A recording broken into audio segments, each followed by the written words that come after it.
तो सीमा हैदर इस वक्त यहाँ पर मौजूद नहीं है, लेकिन सवाल सबके मन में जरूर है कि आखिर सीमा हैदर ने कितनी आसानी से पाकिस्तान छोड़ दिया और भारत में प्रवेश कर लिया। अब इन सबके बीच में जो फर्जी दस्तावेज थे उनकी बात भी सामने आई। कैसे फर्जी आधार कार्ड बनवाए गए, अपने 4 बच्चों के साथ कैसे सीमा पाकिस्तान से हिंदुस्तान में दाखिल हो गई। लेकिन आपको ये भी बताएं कि सवाल ये भी उठ रहा है कि अगर इरादे पाक साफ थे, अगर गलत नहीं थे, तो फिर आखिर अवैध तरीका सीमा हैदर ने क्यों चुना? क्या कोई दूसरा तरीका नहीं हो सकता था? अगर अपनी मोहब्बत के लिए वो पाकिस्तान को छोड़ देना चाहती थी, क्योंकि सीमा हैदर ये कह रही है कि पाकिस्तान में महिलाओं पर जुल्म होता है, इसीलिए पाकिस्तान में मुझे रहना नहीं था, इसीलिए अब वो भारत में बस जाना चाहती हैं। लेकिन इन सबके बीच में सवाल एक और भी है कि कहीं भारतीय नागरिकता पाने के लिए सचिन को मोहरा तो नहीं बनाया गया? पूरी डिटेल इस रिपोर्ट में देखिए।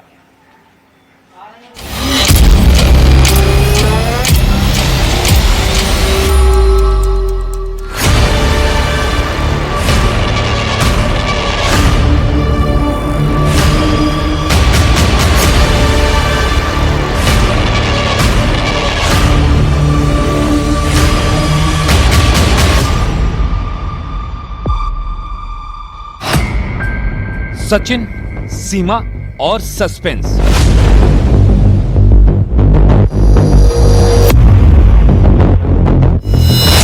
सीमा ने क्यों छिपाई पहचान?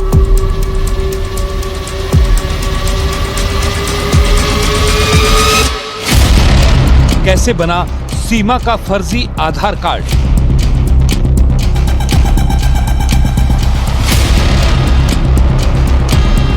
सीमा हैदर के कितने मददगार?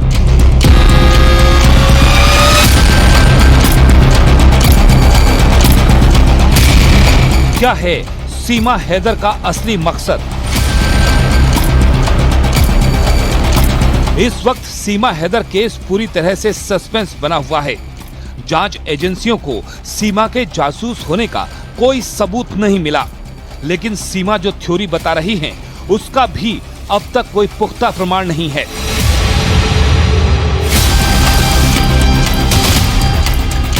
खुफिया एजेंसियों के सूत्रों के हवाले से खबर है कि सीमा हैदर भारत की नागरिकता पाने के लिए पाकिस्तान से आई हैं, जिसके लिए सीमा हैदर ने सचिन को मोहरा बनाया।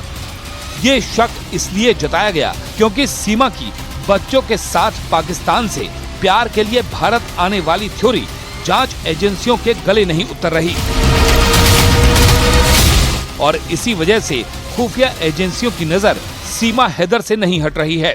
सूत्रों के मुताबिक खुफिया एजेंसियों को शक है कि सीमा हैदर प्यार की आड़ में उनके प्रेमी बताए जा रहे सचिन मीणा का इस्तेमाल कर रही हैं। सूत्र ये भी बताते हैं कि भारत की नागरिकता पाने के लिए सीमा ने सचिन को मोहरा बनाया ताकि भविष्य में उन्हें भारत में रहने में किसी तरह की कोई परेशानी ना हो। हालांकि पुलिस सूत्रों के मुताबिक कई दिनों की पूछताछ के बाद भी यूपी एटीएस को सीमा के जासूस होने का कोई सबूत नहीं मिला। हालांकि पुलिस सूत्रों के मुताबिक कई दिनों की पूछताछ के बाद भी यूपी एटीएस को सीमा के जासूस होने का कोई सबूत नहीं मिला, लेकिन शक ये जताया जा रहा है कि उन्हें किसी खास मकसद के लिए ट्रेंड करके भारत भेजा गया है। खुफिया एजेंसियां ये भी पता लगा रही हैं कि सीमा का बच्चों के साथ भारत में घुसना किसी बड़ी साजिश का हिस्सा तो नहीं है।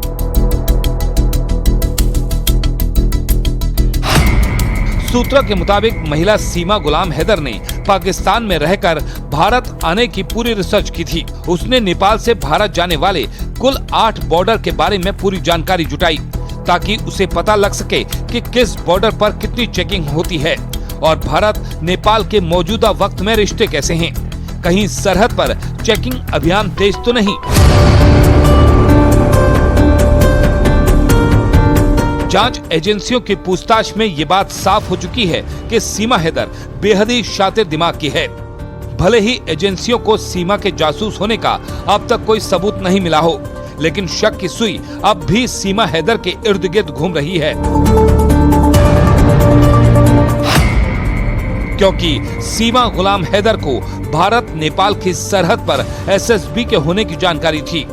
सीमा पहले सुनोली बॉर्डर से होकर भारत में दाखिल होना चाहती थी, लेकिन दावा है कि किसी तीसरे शख्स ने इस बॉर्डर पर ज्यादा खतरा होने का हवाला देकर उन्हें उस बॉर्डर को क्रॉस न करने की सलाह दी थी।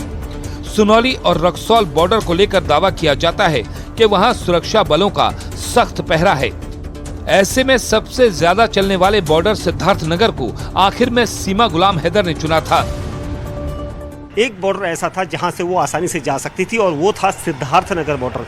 यानी सिद्धार्थनगर बॉर्डर ऐसा बॉर्डर है जहां पर अमूमन जो चेकिंग होती है सुरक्षा बलों की वो थोड़ा कम होती है और वहां पर से वो आसानी से निकल सकती है, और इसीलिए उसने पोखरा से रक्सौल न जाते हुए सीधा सिद्धार्थनगर को जाने वाली बस को पकड़ा और उस सृष्टि बस सर्विस के मालिक से बात की, जिसने उसे फ़ोन के जरिए ये जानकारी दी कि आप वहाँ से जा सकते हैं और वहाँ पर आपको आइडेंटिटी दिखानी होगी। उसने झूठ भी बोला था।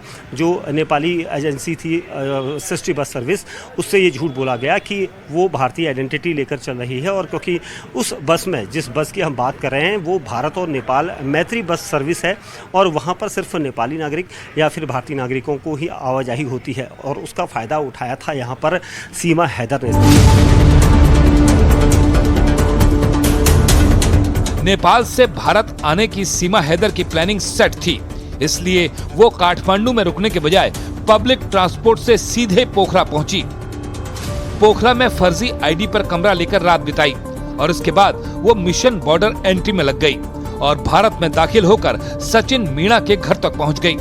खास बात यह है कि जब सीमा से उनकी पहचान पूछी गई तो उन्होंने अपनी ससुराल ग्रेटर नोएडा में होने का दावा किया, इसलिए किसी को उन पर शक नहीं हुआ।